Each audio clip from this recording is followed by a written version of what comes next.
Bapak, Ibu, Saudara-saudara yang saya kasih dalam Tuhan, sebelum kita mulai mendengar dan belajar firman Tuhan, mari sama-sama kita berdoa.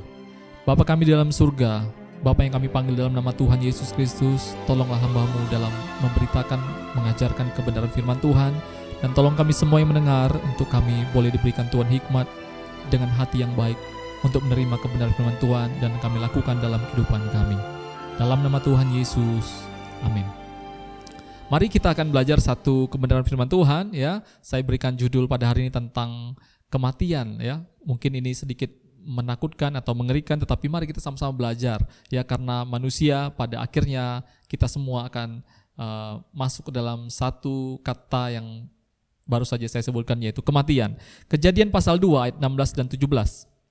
Lalu Tuhan Allah memberi perintah ini kepada manusia, semua pohon dalam taman ini boleh kau makan buahnya dengan bebas, tetapi pohon pengetahuan tentang yang baik dan yang jahat itu janganlah kau makan buahnya, sebab pada hari engkau memakannya pastilah engkau mati. Saudara-saudara yang saya kasih dalam Tuhan, ya, manusia pertama melanggar perintah ketetapan hukumnya Allah dan akibatnya mereka pasti mati. Pelanggaran akan hukum Allah itu Alkitab katakan itu adalah dosa, dan upah dosa kita tahu bahwa itu adalah maut, saudara. 1 Yohanes 3 ayat 4 berkata, setiap orang yang berbuat dosa melanggar juga hukum Allah, sebab dosa ialah pelanggaran hukum Allah. Sehingga karena manusia berdosa, saudara, hukumannya pasti. Alkitab katakan bahwa kematian itu merupakan salah satu yang tidak bisa manusia hindari, saudara. Pertanyaannya adalah kematian yang seperti apa yang dialami oleh manusia? Saudara, waktu manusia jatuh dalam dosa, kita bisa melihat tidak langsung tuh manusia mati. Lalu apa yang terjadi? Kita temukan itu di dalam Kejadian pasal 3 ayat 8. Saya bacakan. Ketika mereka mendengar bunyi langkah Tuhan Allah yang berjalan-jalan dalam taman itu pada waktu hari sejuk, bersembunyilah manusia itu dan istrinya itu terhadap Tuhan Allah di antara pohon-pohon dalam taman. Saudara, apa yang terjadi? Manusia mulai menghindar daripada Allah, bersembunyi daripada Allah. Yang pertamanya manusia itu diciptakan serupa dan segambar, ya, memiliki interaksi hubungan dengan Allah, ya, mengetahui kehendak Allah. Tapi hari ini ketika dosa mulai masuk dalam kehidupan manusia, mereka mulai bersembunyi, saudara. Bahkan kalau kita baca ayat ini di dalam ayat 23-24, manusia diusir oleh Tuhan keluar dari Taman Eden, saudara. Ya, Yesaya mencatat bahwa dosa membuat keterpisahan antara manusia dan Allah. Ya, inilah kematian yang pertama, manusia terpisah daripada Allah. Manusia kembali baru berhubungan dengan Allah. Kita melihat waktu kejadian Kain dan Habil, mereka mempersembahkan korban. Ya, Tuhan melihat korban itu, baru ada interaksi, baru ada hubungan lagi, saudara. Dan kalau kita lihat dalam perjalanan bangsa Israel, Imam Harun disuruh melakukan satu ibadah pendamaian. Supaya apa? Supaya bisa mendamaikan antara Allah dengan manusia, saudara. Harus potong korban dan darahnya ditutup di atas tabut pendamaian. Supaya apa? Supaya Tuhan memberikan pendamaian kepada umat-umat Tuhan.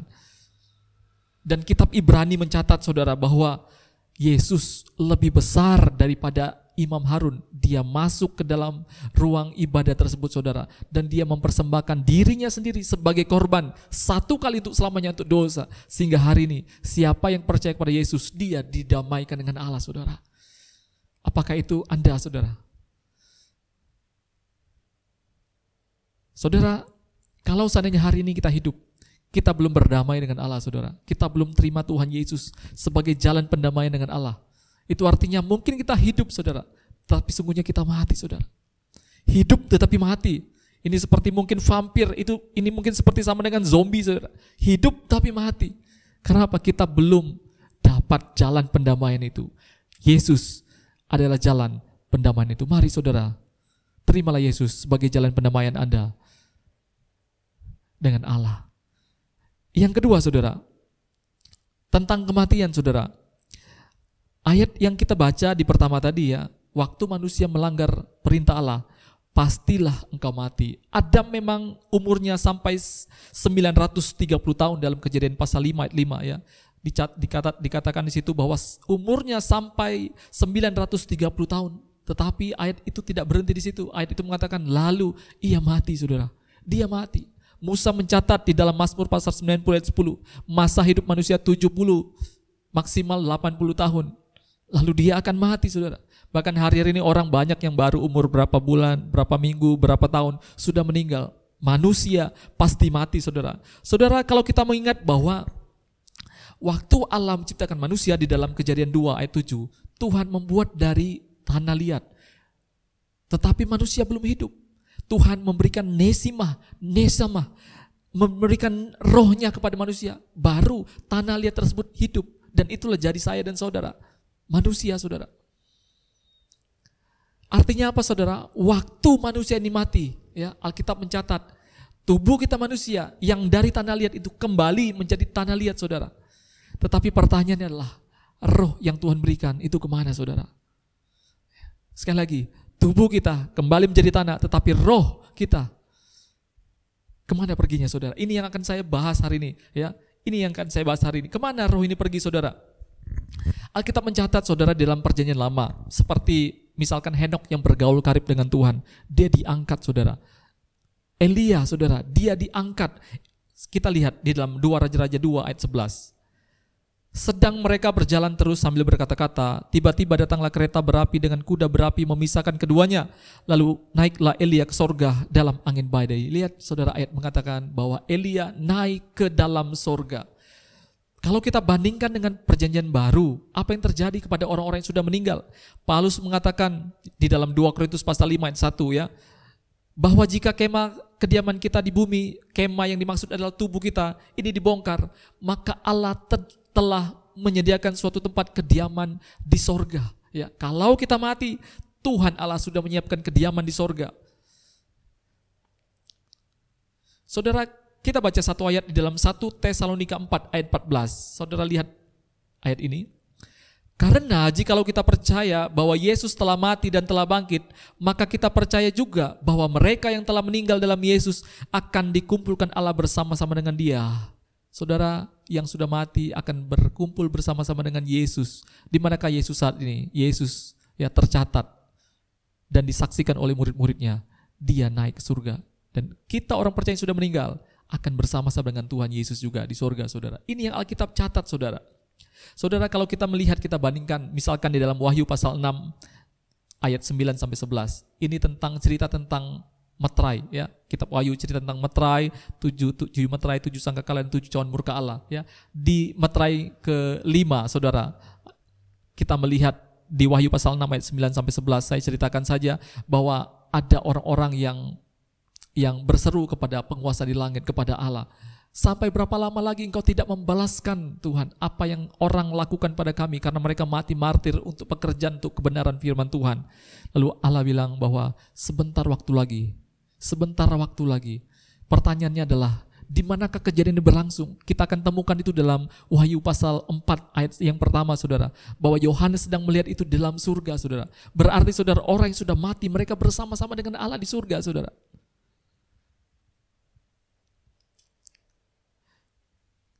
Untuk menguatkan kita, saudara, mari kita lihat apa yang Yesus ajarkan. Di dalam Lukas 23, 43, Yesus berkata kepada orang yang mati di sebelahnya waktu disalib, "Aku berkata kepadamu, sesungguhnya hari ini juga engkau akan ada bersama-sama dengan aku di dalam Firdaus." Kata Firdaus, saudara, itu terjemahannya adalah paradise, yaitu heaven, ya, surga, saudara. Dan Yesus juga mengajarkan salah satu tentang kematian di dalam Lukas pasal 16 ayat 19 sampai 31. Kita tahu cerita tentang Lazarus, orang miskin dan orang kaya, saudara. Saudara, kita lihat Lukas pasal 16. Kita langsung baca ayat yang ke-22, saudara. Kemudian matilah orang miskin itu, lalu dibawa oleh malaikat-malaikat ke pangkuan Abraham. Orang kaya juga mati, lalu dikubur. Dan sementara ia menderita sengsara di alam maut, ia memandang ke atas dan dari jauh dilihatnya Abraham dan Lazarus duduk di pangkuannya. Lalu ia berseru, katanya, "Bapa Abraham, kasihanilah aku, suruhlah Lazarus supaya mencelupkan ujung jarinya ke dalam air dan menyejukkan lidahku, sebab aku sangat kesakitan dalam nyala api." Tetapi Abraham berkata, "Anak, ingatlah bahwa engkau telah menerima segala yang baik sewaktu hidupmu, sedangkan Lazarus segala yang buruk. Sekarang ia mendapat hiburan dan engkau sangat menderita. Selain daripada itu, di antara kami dan engkau terbentang jurang yang sangat tak terseberangi, supaya mereka yang mau pergi dari sini kepadamu ataupun mereka yang mau datang dari sini kepada kami tidak dapat menyeberang." Kata orang itu, kalau demikian aku minta kepadamu Bapa supaya engkau menyuruh dia ke rumah ayahku, sebab masih ada 5 orang saudaraku, supaya ia memperingati mereka dengan sungguh-sungguh, agar mereka jangan masuk ke dalam tempat penderitaan itu. Saudara, kita lihat ya, dalam kematian yang Yesus ajarkan ya, disiksa di dalam nyala api, menderita. Di manakah ini saudara? Ini di Hades. Alkitab mengatakan dalam bahasa terjemahan asli, di Hades, yaitu di neraka saudara. Sehingga dari ayat-ayat yang kita baca, kita tahu bahwa kematian orang-orang ya hanya ada 2 pilihan. Mereka menuju ke neraka atau ke surga saudara. Saudara, ini Tuhan Yesus belum datang saudara. Karena apa? Kita melihat bahwa orang kaya minta supaya diinjili keluarganya. Artinya apa? Tuhan Yesus belum datang saudara. Tapi orang yang mati sudah masuk ke dalam 2 pilihan, antara surga dan neraka saudara.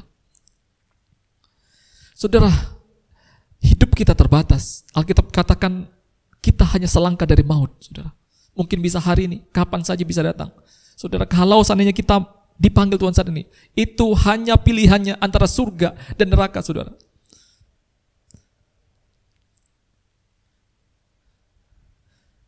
Saudara, ada hal yang saya ingin bahas saudara. Saudara, yang mengajak kita ke neraka itu adalah iblis saudara. Tetapi saudara, saya ingin sampaikan pada saudara, waktu kita mati, kalau kita masuk ke dalam neraka, iblis belum ada di sana saudara. Kenapa? Anda lihat catatan dalam kitab Ayub, iblis masih berjalan-jalan keliling dunia saudara. Waktu Yesus 40 hari 40 malam, dia masih dicobai oleh iblis saudara.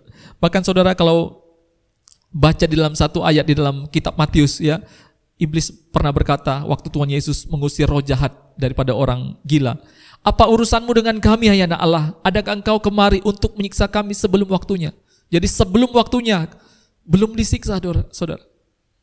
Bahkan di ayat yang saya baca tadi dalam Wahyu pasal 20 ayat 10, saudara, kita bisa melihat cerita itu ya. Saya bacakan di dalam terjemahan lama, Wahyu 20 ayat 10. Maka iblis yang menyesatkan mereka itu tercampaklah ke dalam laut api dan belerang itu.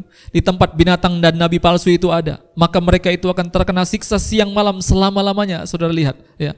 Iblis saudara dilemparkan ke dalam lautan api, di mana di situ sudah ada nabi palsu dan binatang itu saudara. Bicara sudah ada orang-orang antikris dan nabi-nabi palsu duduk di situ, baru nanti iblis dicampakkan. Sehingga pertanyaan sekarang, di manakah iblis itu berada saudara? 1 Petrus 5 ayat 8-9 berkata, sadarlah dan berjaga-jagalah, lawanmu si iblis berjalan keliling sama seperti singa yang mengaum-aum dan mencari orang yang dapat ditelannya. Lawanlah dia dengan iman yang teguh, sebab kamu tahu bahwa semua saudaramu di seluruh dunia menanggung penderitaan yang sama. Iblis sedang berjalan-jalan siap menelan siapapun saudara. Saya kasih satu contoh dalam Kisah 5 ayat 3. Tetapi Petrus berkata, Ananias, mengapa hatimu dikuasai iblis sehingga engkau mendustai Roh Kudus dan menahan sebagian dari hasil penjualan tanah itu? Saudara lihat, Ananias, seorang yang kenal Tuhan, seorang yang suka memberi Tuhan, ingin melayani Tuhan ya. Tiba-tiba ya, dia sudah berjanji akan melayani Tuhan. Tiba-tiba dia tidak memberikan semuanya. Hatinya dikuasai iblis. Saya tidak tahu hari ini hati-hati kita juga mungkin dikuasai oleh keuangan, oleh ekonomi, oleh hubungan gelap, oleh perselingkuhan, oleh keinginan daging dan lain sebagainya. Itu berarti iblis sudah menguasai kita saudara. Iblis belum akan dibakar, belum akan menderita. Tapi saudara, kalau kita habis, kita selesai hari ini saudara, kalau kita masih terikat dengan iblis, maka saudara, pilihannya antara surga dan neraka saudara. Maka hati-hatilah dengan hal ini saudara. Yang terakhir saudara, bagaimana caranya supaya kita terbebas dari dosa? Artinya kalau kita terbebas dari dosa, kita terbebas daripada hukuman kekal, kita terbebas daripada maut saudara, daripada neraka.